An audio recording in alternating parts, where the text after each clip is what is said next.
वसुदेवसुतं देवं कंसचाणूरमर्दनं देवकी परमानंदं कृष्णं वंदे जगद्गुरुम्। जगद्गुरु का स्मरण करते हुए मैं डॉक्टर शैलेंद्र कुमार आपके प्रिय धर्म मीमांसा चैनल पर आप सभी धर्मावलंबियों, सनातन प्रेमियों, देशभक्तों का स्वागत करता हूं, अभिनंदन करता हूं। आप विद्वानों के कारण, आपके स्नेह के कारण हमारा सब्सक्राइबर जो बेस है बढ़ता जा रहा है, संख्या बढ़ती जा रही है। इसके लिए आप सबको साधुवाद। आगे भी निरंतर आपका इसी प्रकार का स्नेह हमें प्राप्त होता रहेगा। इस आशा के साथ आज का विषय आरंभ करते हैं। आज जैसा कि आपको विदित होगा, आज सुप्रीम कोर्ट में जो वक्फ कानून बना था और संसद द्वारा पारित हुआ था, राष्ट्रपति महोदया द्वारा उसको अनुमोदन प्राप्त हुआ था, उसको अनेक याचिकाओं के द्वारा सुप्रीम कोर्ट में चुनौती दी गई थी। तो उस पर आज सुप्रीम कोर्ट ने अंतरिम आदेश दिया है। एक जगह मैं कहीं देख रहा था, एक सज्जन ने शीर्षक बनाया था कि भारत सरकार को राहत। तो सचमुच मुझे भी कई बार लगता था कि हम सुप्रीम कोर्ट के विषय में कुछ नहीं कह सकते कि वो कब क्या कह दे, क्योंकि उसके अनेक निर्णयों में कोई तर्क नहीं होता है, कोई कहिए कि युक्ति बातें नहीं होती हैं। वो कुछ भी निर्णय ले लेता है। और विशेषकर यदि कोई निर्णय या भारत सरकार द्वारा ऐसा कोई काम किया गया है जिससे मुसलमान प्रभावित होते हों, ईसाई प्रभावित होते हों, तो सुप्रीम कोर्ट अवश्य हस्तक्षेप करता है। ये हमारे सुप्रीम कोर्ट का इतिहास है, क्योंकि मैं स्वयं मानता हूं कि हमारा सुप्रीम कोर्ट एक हिंदू द्रोही संस्था है। और सुप्रीम कोर्ट ही नहीं, जो शेष आपके देश भर में फैले हुए हाई कोर्ट हैं और अन्य भी कोर्ट हैं, क्योंकि इनके जो जज हैं, जैसे ब्यूरोक्रेसी में या अन्यत्र जो पढ़कर आए हैं, उनमें हिंदू द्रोह अंतर्निहित है। दूसरा, कम्युनिस्ट माइंडसेट है, मानस जो है वही कम्युनिज्म वाला है। और कम्युनिज्म कुछ नहीं है भारत में, वो हिंदू द्रोह है। वैसे ही जैसे सेकुलरिज्म हमारे देश में कुछ नहीं है, वो हिंदू द्रोह है। किसी भी सेकुलरिस्ट को हमारे देश में मुसलमान किसी गर्दन काट दें तब भी कोई आपत्ति नहीं होती, ईसाई गर्दन काट दें कोई आपत्ति नहीं होती, लेकिन हिंदू यदि न कुछ भी करें तब भी वो उन पर आपत्ति उठाते हैं। तो इसलिए मैं इस शीर्षक से सहमत हुआ कि सचमुच भारत सरकार को राहत मिली है। तो हम इस पर विवेचना करते हैं कि आज हुआ क्या। तो ऐसा है कि सुप्रीम कोर्ट में अनेक याचिकाएं लगाई गई थी। वक्त जो संशोधन विधेयक पारित हुआ था, अधिनियम बना था, उसके विरुद्ध, और इन पर लंबी सुनवाई हुई थी सुप्रीम कोर्ट के द्वारा, और अच्छा खासा समय इस पर व्यर्थ नष्ट हुआ था, देश का, सुप्रीम कोर्ट का और अनेक लोगों का। परंतु आज जो निर्णय आया है, उसके जो प्रमुख बिंदु हैं उन पर हम विचार करेंगे तो स्वतः स्पष्ट हो जाएगा कि आज का निर्णय क्या कहता है। देखिए, सबसे बड़ी बात सर्वप्रथम वो यह है कि जब ये कानून संसद में पारित हुआ था, उसके तुरंत बाद से पूरे देश में एक प्रकार से इसके विरोध में धरना प्रदर्शन, हंगामा, उपद्रव, ये सब किया गया। और उसका जो चरम था वो हमने बंगाल में देखा, जहां हिंदू विरोध में दंगा किया गया मुसलमानों के द्वारा, अनेक हिंदू मारे गए। ऐसी स्थिति बन गई भयंकर कि उनको अपना घर-बार छोड़कर जाना पड़ा। तो इतनी भयंकर स्थिति हुई और उनकी माँग क्या थी? उनकी माँग थी कि मुसलमानों का कहना था कि ये जो कानून बना है, ये असंवैधानिक है और इसलिए इसको रद्द किया जाना चाहिए या सरकार को इसको वापस लेना चाहिए। तो यदि इस दृष्टि से देखें, तो इस पूरे कानून पर सुप्रीम कोर्ट ने कोई रोक नहीं लगाई है। कानून यथावत है और वो देश में लागू हो चुका है।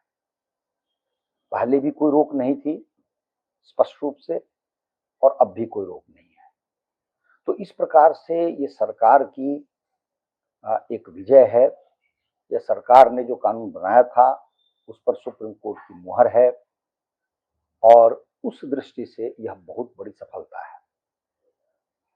और मुसलमानों के लिए ये बहुत बड़ा झटका है, विफलता है, क्योंकि अब आप पीछे लौटकर देखें तो उन्होंने जो हंगामा खड़ा किया, जो उपद्रव किया सड़कों पर आकर और हिंदुओं को मारा बंगाल में, वो सब व्यर्थ गया और उनके सामने अब कुछ भी नहीं है बचा। और अब जो है उनको इस कानून का पालन करना पड़ेगा। तो इस प्रकार से हम देखते हैं कि हमारे देश में आप कह सकते हैं कि पहली बार मुसलमानों को उनकी जो मनमानी करने की छूट दी गई थी कानून के द्वारा, उस छूट को सदा के लिए समाप्त कर दिया गया है। अब लाखों एकड़ भूमि जो वक्फ के कब्जे में है, अवैध रूप से वक्फ ने कब्जा कर लिया या अतिक्रमण किया, वो सारी की सारी भूमि अब निकल जाएगी। तो इस दृष्टि से ये बहुत बड़ी सरकार को राहत भी है, सरकार की सफलता भी है और कोई आश्चर्य नहीं कि इसको सार रूप में सरकार ने इस निर्णय का स्वागत भी किया है। अब यदि बिंदु इसके निकाले हम देखें, तो जिन बिंदुओं पर सुप्रीम कोर्ट ने टिप्पणी की है या जिन बिंदुओं पर थोड़ा बहुत परिवर्तन किया है, वो क्या है? तो पहली बात तो यह है कि सुप्रीम कोर्ट ने मुसलमान ही वक्फ कर सकता है, इसको लेकर के एक प्रावधान सरकार ने यह बनाया था कि पहली बात तो मुसलमान ही कर सकता है। दूसरी बात यह, क्योंकि पहले ये स्पष्ट नहीं था कि मुसलमान ही कर सकता है, तो ये पहलू हुआ। दूसरा पहलू यह था कि मान लीजिए कि कोई हिंदू है या ईसाई है या कोई और संप्रदाय से आने वाला व्यक्ति है और वह मुसलमान बन गया और मुसलमान बनने के बाद वो वक्फ करता है, तो हम आप अनुमान लगा सकते हैं कि इसमें बहुत सारी विसंगतियां थी। जैसे मान लीजिए किसी के पास संपत्ति है और बलात् जो है आपने उसको मुसलमान बना दिया और मुसलमान बनाने के बाद फिर बलात् आपने ऐसी परिस्थिति पैदा कर दी कि उसकी संपत्ति को वक्फ करवा दिया। तो हमारे देश में दुर्भाग्य से ये कन्वर्जन जो है, यानी हिंदुओं को मुसलमान बनाने की परंपरा भी रही है। पहले तो बड़ी संख्या में यह कन्वर्जन होता था कन्वर्जन, लेकिन अब भी ऐसा नहीं है कि बिल्कुल रुका हुआ है, थोड़ा बहुत तो होता ही है। तो सरकार ने एक प्रावधान रखा था कि वही मुसलमान वक्फ कर सकता है अपनी संपत्ति को जो कम से कम 5 साल मुसलमान रहा हो। तो इस प्रावधान पर सुप्रीम कोर्ट ने उस समय तक के लिए रोक लगाई है जब तक कि इस कानून के अंतर्गत, इस अधिनियम के अंतर्गत, इस प्रावधान को लेकर के स्पष्ट नियम नहीं बना दिए जाते।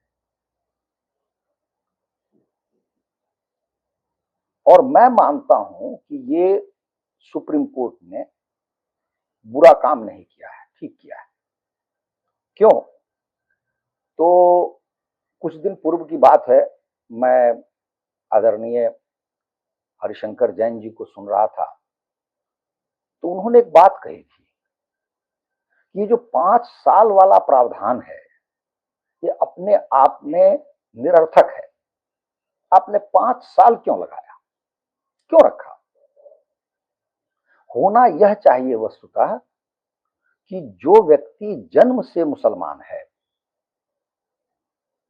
वही अपनी संपत्ति को वक्फ कर सकता है, जन्म से मुसलमान। क्योंकि इसमें आप संभवतः मानते हैं, स्वीकार करते हैं कि हमारे देश में कन्वर्जन होता है। तो भारतीय जनता पार्टी की सरकार है केंद्र में, और भारतीय जनता पार्टी शासित जितने राज्य हैं वहां राज्यवार क्रम से यदि आप देखें, राज्यवार देखें, तो एक के बाद एक राज्य में सर्वत्र कन्वर्जन विरोधी कानून बना दिया गया है। तो हम ये मान के चलते हैं कि उन राज्यों में कन्वर्जन अब लगभग संभव नहीं है, क्योंकि जो कन्वर्जन की प्रक्रिया बताई गई है वो अपने आप में जटिल है, दुरूह है, लंबा समय उसमें लगता है। तो उस प्रक्रिया के तहत बनने वाले जो मुसलमान होंगे, ईसाई होंगे, वो आप कहें कि विरल होंगे, विरले ही ऐसा करेंगे। तो आप जो ये एंटी कन्वर्जन कानून बना रहे हैं उसका तो एक प्रकार से विरोधाभास है कि आप स्वयं मानकर बैठे हो।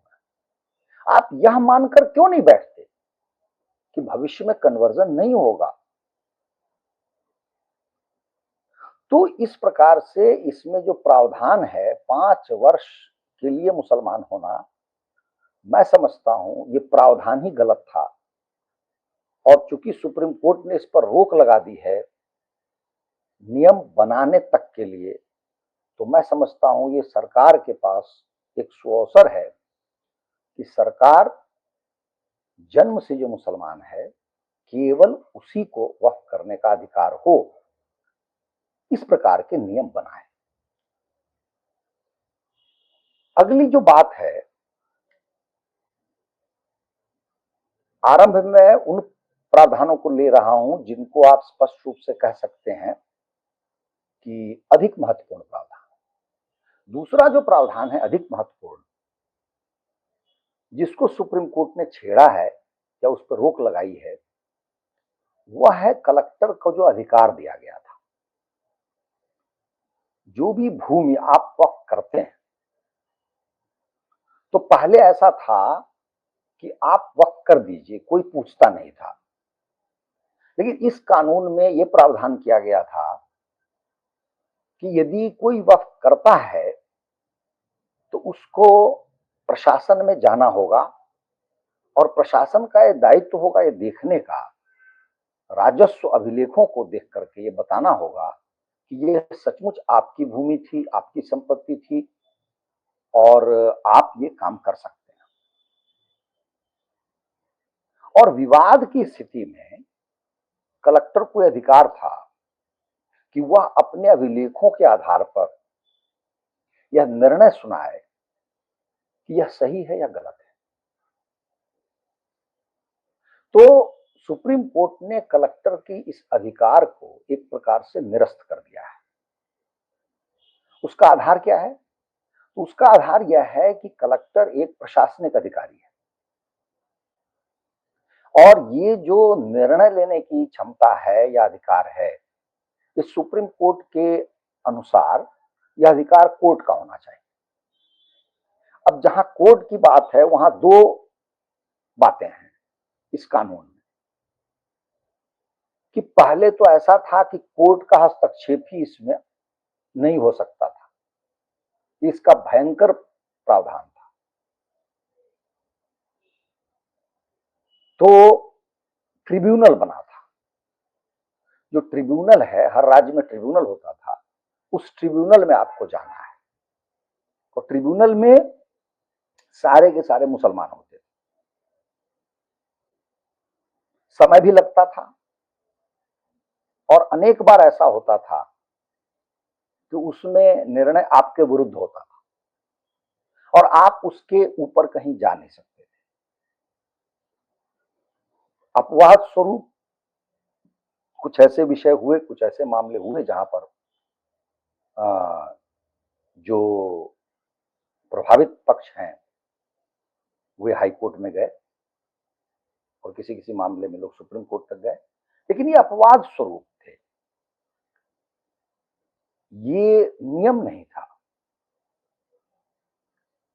लेकिन अब क्या है कि ट्रिब्यूनल तो रहेगा, लेकिन अब जो सिविल कोर्ट है उसको इसमें अधिकार दे दिया गया है और अभी सुप्रीम कोर्ट ने ये स्पष्ट कर दिया है कि ऐसे मामले हाई कोर्ट में जाएंगे और हाई कोर्ट में जो रेवेन्यू रिकॉर्ड होगा वो हाई कोर्ट तो फिर वही मांगेगा, कलेक्टर से मांगेगा।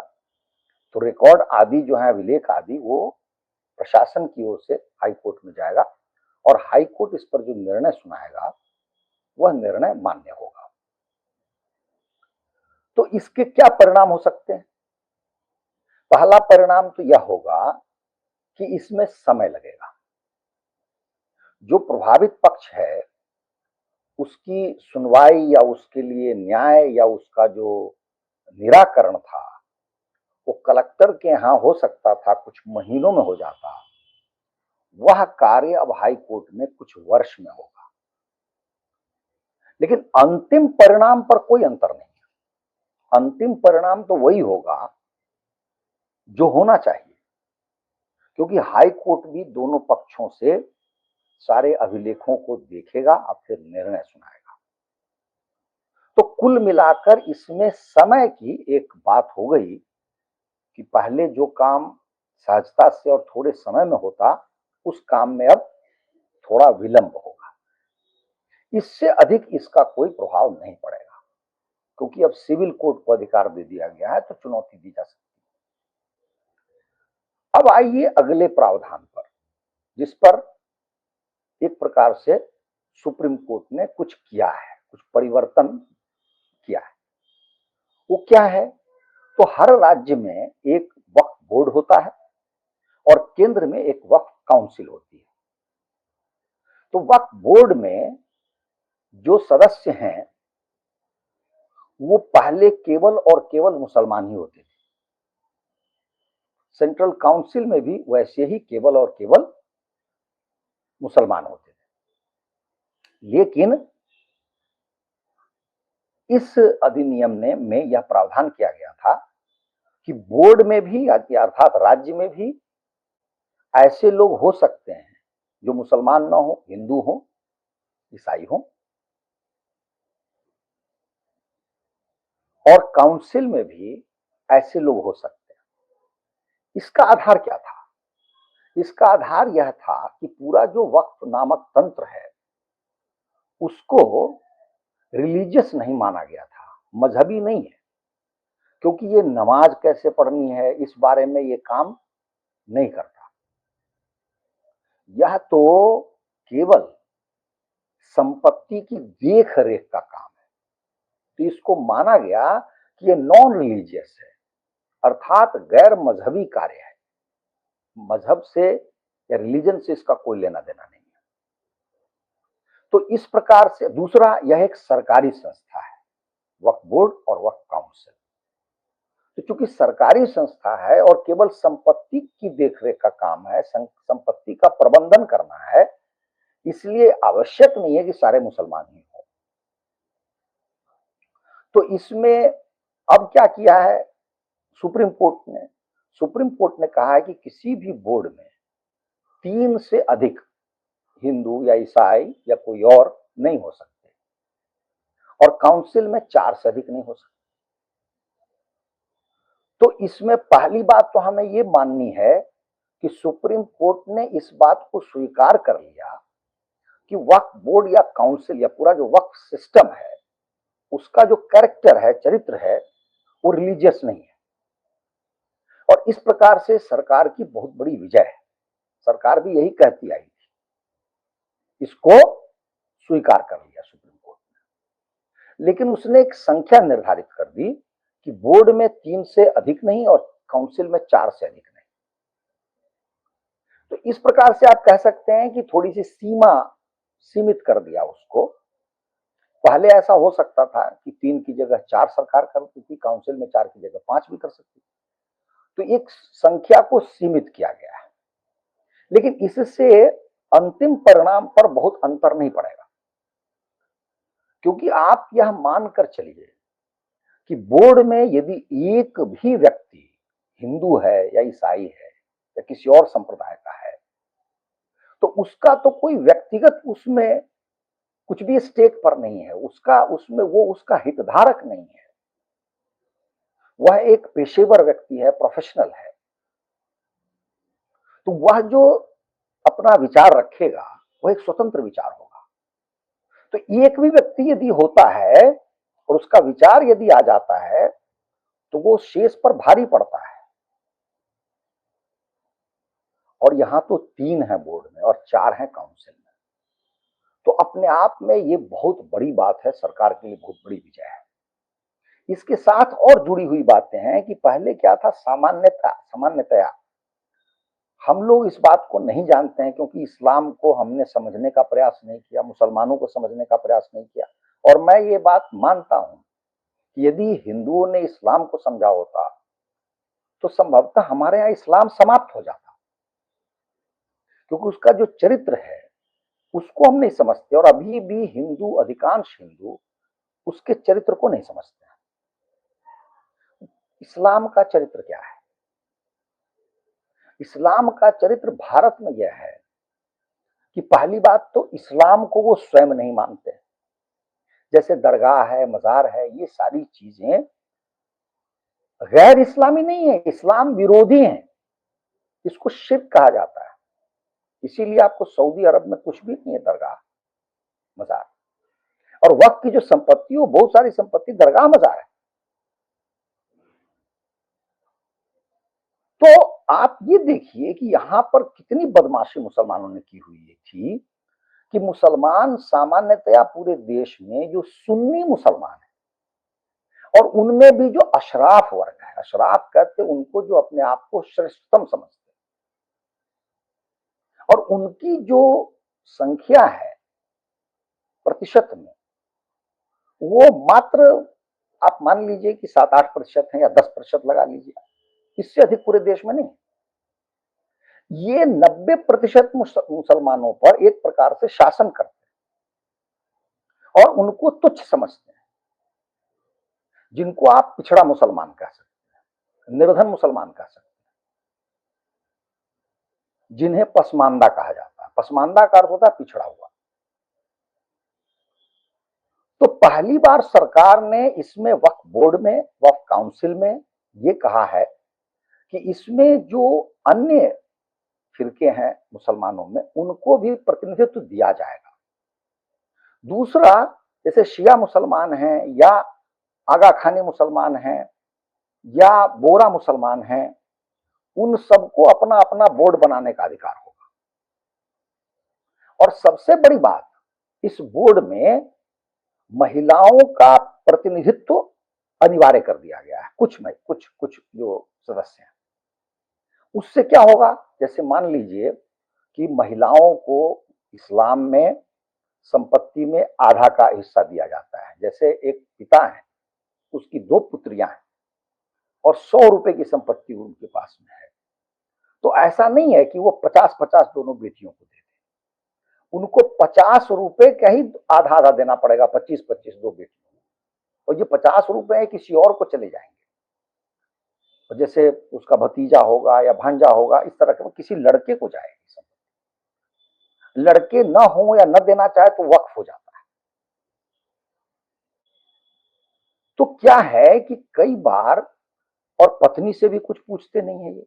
पत्नी से, यहां मेरा तात्पर्य बीवी से, पत्नी तो होती नहीं है मुसलमानों, तो बीवी से कुछ पूछना नहीं है और वो संपत्ति वक्फ कर देनी है, केवल नाम कमाने के लिए कि हम तो बहुत अच्छे बड़े आदमी हैं।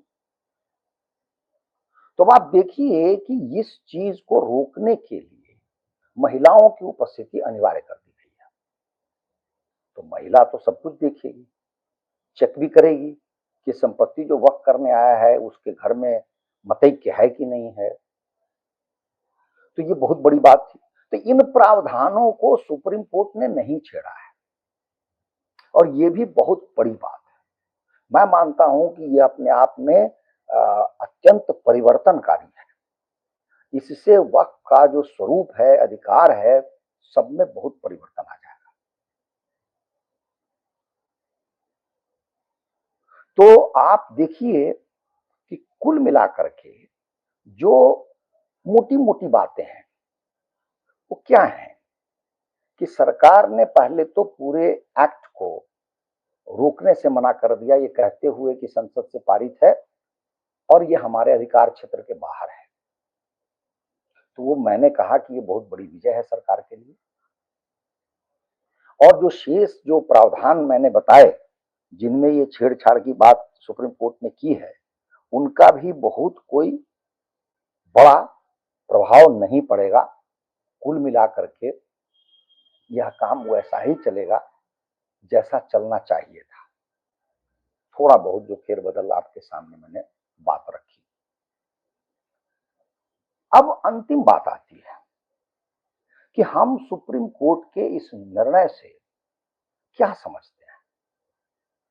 वैसे एक बात और, ये अंतरिम आदेश है, अर्थात अभी हो सकता है कि भविष्य में सुप्रीम कोर्ट इनके प्रावधानों पर और विचार करे और गंभीरता पूर्वक सोच समझ के कुछ निर्णय सुनाए जिसको अंतिम निर्णय कहा जाए। लेकिन मैं ऐसा मानकर चलता हूं कि जितना कुछ इस अंतरिम आदेश में आया है, कुल मिलाकर के इसी दिशा में अंतिम आदेश भी होगा, इससे बहुत भिन्न नहीं हो सकता। फिर भी तकनीकी तौर पे हम अपने आप को संतुष्ट नहीं कर सकते। ऊंट किस करवट बैठेगा हम ये कह नहीं सकते। सामान्यतया अनुमान यही है कि ऐसा ही रहेगा। तो अब है कि सुप्रीम कोर्ट के निर्णय से क्या हम समझे। तो पहली बात तो यह है कि जब संसद से पारित कोई विधि सम्मत अधिनियम है तो उस पर कोई भी याचिका लेकर जाए उसके विरोध में, तो सुप्रीम कोर्ट ने उसको एंटरटेन ही क्यों किया? सुप्रीम कोर्ट उसको निरस्त क्यों नहीं कर दिया? सुप्रीम कोर्ट ने उसको खारिज क्यों नहीं किया? आप उसको क्यों एंटरटेन करते हैं? यह सुप्रीम कोर्ट में रोग है। मैं मानता हूं कि हमारे देश के जो जज हैं वो मानसिक विकार से पीड़ित हैं, वो मानसिक रोगी हैं। क्योंकि जो अंतरिम आदेश में आया है, ये बातें यदि नहीं भी आती तो देश में वक्फ का जो अधिनियम था कुल मिलाकर वैसे ही चलता जो अब चलेगा, जैसा कि अब चलेगा। क्योंकि मौलिक रूप से तो कोई परिवर्तन हुआ नहीं। सरकार ने जो कुछ लिखा है, चाहा है, लगभग वैसा ही चलेगा। तो ये सुप्रीम कोर्ट ऐसी चीजों को एंटरटेन क्यों करता है? दूसरा, इतनी लंबी इस पर बहस हुई, तर्क वितर्क हुए और लंबा समय अपना बर्बाद किया। आपको मैं बताऊं कि इससे हमारे देश में विशेषकर जो बौद्धिक वर्ग है उसका रक्त उबलना चाहिए। सुप्रीम कोर्ट की भर्त्सना करनी चाहिए, उसकी निंदा करनी चाहिए कठोरतम शब्दों में। कश्मीर को लेकर के 370 अनुच्छेद पर संसद ने उसको हटाने का कानून बनाया, अनुच्छेद को निरस्त कर दिया। उस पर कितनी लंबी बहस हुई और परिणाम क्या निकला? परिणाम वही निकला कि उस कानून को स्वीकार कर लिया सुप्रीम कोर्ट ने। तो क्या आपको बुद्धि नहीं है? क्या आप में विवेक नहीं है? क्या आप में इतनी प्रतिभा नहीं है कि जो याचिका करता उसकी याचिका देख के आप समझें कि इसमें क्या हो सकता है? आपको संविधान की व्याख्या का अधिकार है और उस व्याख्या के अंतर्गत यह देखने का अधिकार है कि एक जो कानून नया बना है वो किसी पुराने कानून का विरोधाभासी तो नहीं, उससे टकराता तो नहीं, या ये कानूनी विशेषज्ञ बताते हैं। यह आपका देखने का काम है। तो याचिकाकर्ता याचिका लगा रहा है तो आप अलग से 2-3 जज मिलकर के इसको पढ़ लेते, और यदि उसमें प्रथम दृष्टया कोई विसंगति नहीं दिखाई देती है तो चाहे जितनी भी याचिकाएं आती सबको आप निरस्त कर देते। लेकिन आपने ऐसा नहीं किया और आप कभी ऐसा नहीं करते। विशेषकर मैं बताऊं कि उसी कश्मीर में लाखों हिंदुओं को कश्मीर छोड़ना पड़ा, बलात् उनको कश्मीर से भगाया गया, उनकी स्त्रियों के साथ बलात्कार हुआ, बहुत लोगों की हत्या हुई, संहार हुआ, और उनमें से आज जो पीड़ित हैं वो भी जीवित हैं और जिन्होंने उनकी हत्या की वो भी जीवित हैं। लेकिन जब उनके मामले सुप्रीम कोर्ट में लाए गए, इसी सुप्रीम कोर्ट ने कहा कि अब ये मामले पुराने हो गए, हम इस पर विचार नहीं करेंगे। और आज मैं एक्स पर एक संदेश देख रहा था, हमारे आदरणीय हरिशंकर जैन जी के पुत्र का, विष्णु शंकर जैन जी, उन्होंने कहा कि 1995 का जो वक्त का कानून था जिसमें बहुत गलत प्रावधान थे और उन प्रावधानों पर न जाने कितनी याचिकाएं दी गई थी सुप्रीम कोर्ट ने उस पर कभी विचार नहीं किया। तो क्यों न हम समझें कि सुप्रीम कोर्ट भेदभाव करता है, सुप्रीम कोर्ट मुसलमान परस्त है, सुप्रीम कोर्ट ईसाई परस्त है, सुप्रीम कोर्ट हिंदू द्रोही है, सुप्रीम कोर्ट राष्ट्रद्रोही संस्था है। इसमें ये 2 जज की बेंच थी। जो विधि विशेषज्ञ हैं वे जानते हैं कि यह संवैधानिक काम है कि संसद से पारित कोई अधिनियम है। आप 2 ही लोग इतने योग्य हैं, इतने प्रतिभावान हैं कि आप 2 लोगों ने देख करके बता दिया कि इसमें क्या क्या प्रावधान गलत है, सही है। आपको यह नहीं मालूम कि इस कानून को बनाने में कितनी लंबी प्रक्रिया लगी है। आप तो 2 व्यक्ति थे, इसमें सैकड़ों नहीं, हजारों नहीं, लाखों लोगों का दिमाग लगा है। और सरकार के पास भी एक विधि मंत्रालय है जहां हर कानून के एक एक प्रावधान की गहन जांच होती है। मैं भारत सरकार में 30 वर्ष से ज्यादा काम कर चुका हूं। हम लोग एक यदि नियम के आधार पर कोई नोटिफिकेशन निकालते हैं उसके लिए भी हमें लेना पड़ता है, कॉन्सेंट लेना पड़ता है विधि मंत्रालय से। एक दवा यदि कल से वैज्ञानिकों ने कहा है कि यह हानिकारक है और कल से यह नहीं चलनी चाहिए, इस पर रोक लगनी चाहिए हमारे देश में, तो ड्रग्स एंड कॉस्मेटिक्स के एक्ट के तहत ये मंत्रालय का अधिकार है। मैं वो काम देखता था, लेकिन मुझे भाग कर जाना होता था विधि मंत्रालय। वहां नीचे से ऊपर तक फाइल जाती थी और पूरी जांच होती थी उसकी, एक एक कॉमा फुल स्टॉप देखा जाता था, तब जाकर के नोटिफिकेशन इश्यू होता था। नोटिफिकेशन बस इतना ही होता था कि ये जो दवा है इन कारणों से कल से हमारे देश में, भारत में नहीं बिकेंगी, इतना ही लिखना होता था। लेकिन सुप्रीम कोर्ट के जज अहंकारी हैं, सुप्रीम कोर्ट के जज हिंदू द्रोही हैं। और ये तो 2 बेंच की जज थी, आप सोचिए, जज 2 जज की बेंच, और उनमें 2 व्यक्ति, एक जो अपने आप को सीजीआई जो सीजीआई है, चीफ जस्टिस ऑफ इंडिया, वो गवाही हैं। उन्होंने शपथ ग्रहण करते कहा था कि मैं तो बौद्ध हूं। ऐसा किसी व्यक्ति ने भारत के इतिहास में शपथ ग्रहण के समय सार्वजनिक घोषणा नहीं की कि मैं क्या हूं। इस व्यक्ति ने कहा कि मैं बौद्ध हूं, और भारत में बौद्ध कोई नहीं है। ये ईसाई हैं। क्योंकि यदि कोई बौद्ध होता तो मैं कहता हूं 300 साल पहले क्यों नहीं बौद्ध वो बुद्ध बना, बौद्ध बना, 200 साल पहले क्यों नहीं बना।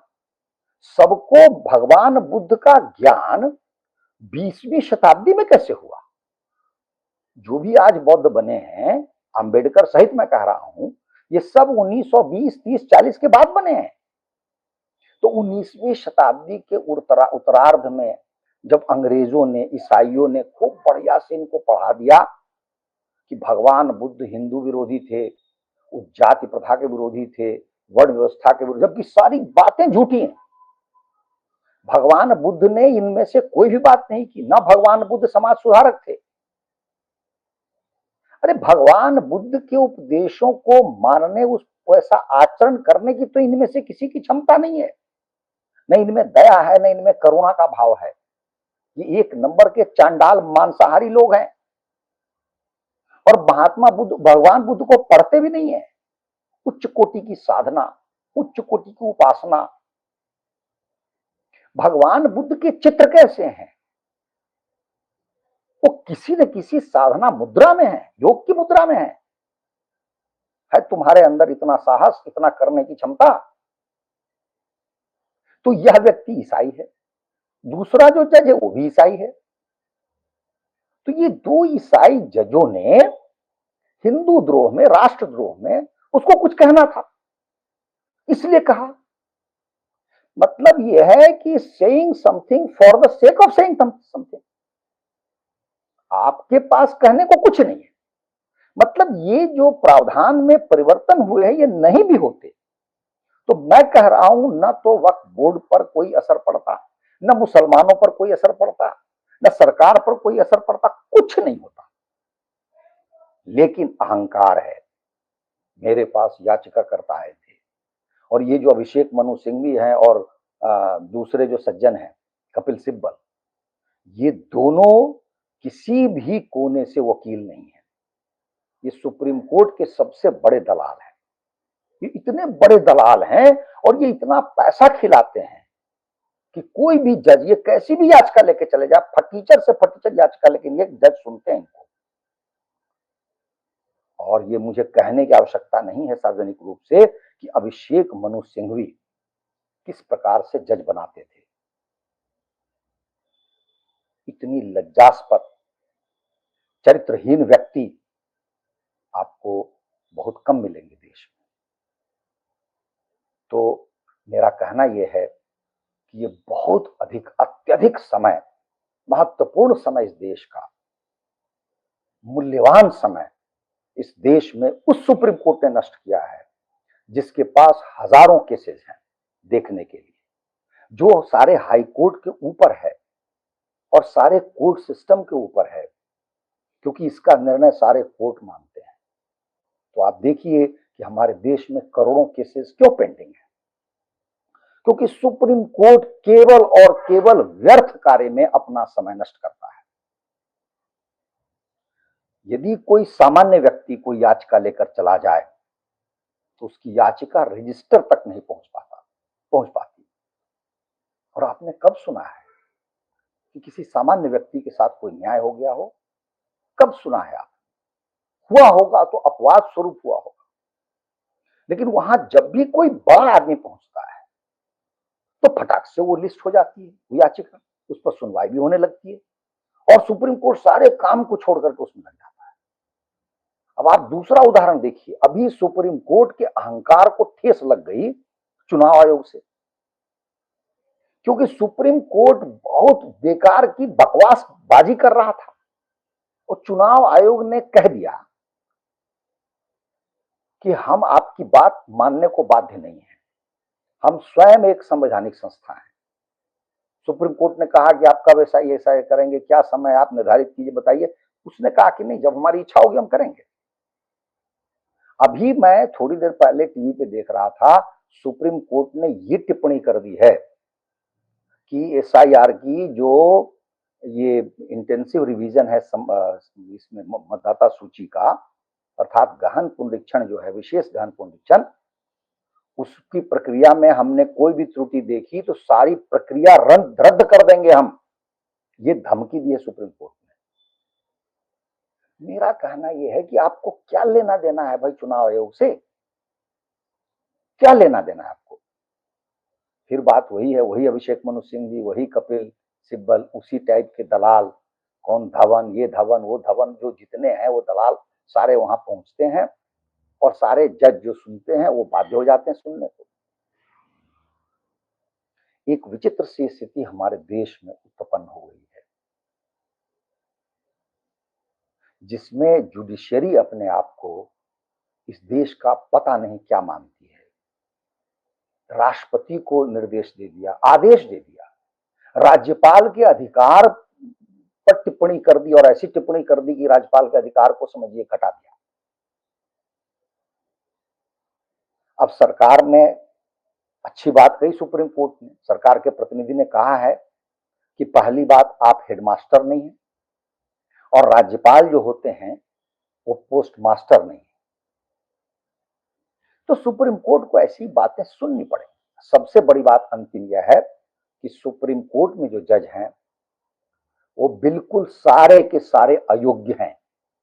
यदि उनमें एक दो प्रतिभावान होंगे भी तो वो संयोगिक है, लेकिन मूलतः ये अयोग्य है, क्योंकि इनके चयन की कोई निर्धारित प्रक्रिया नहीं है, उसमें कोई पारदर्शिता नहीं है।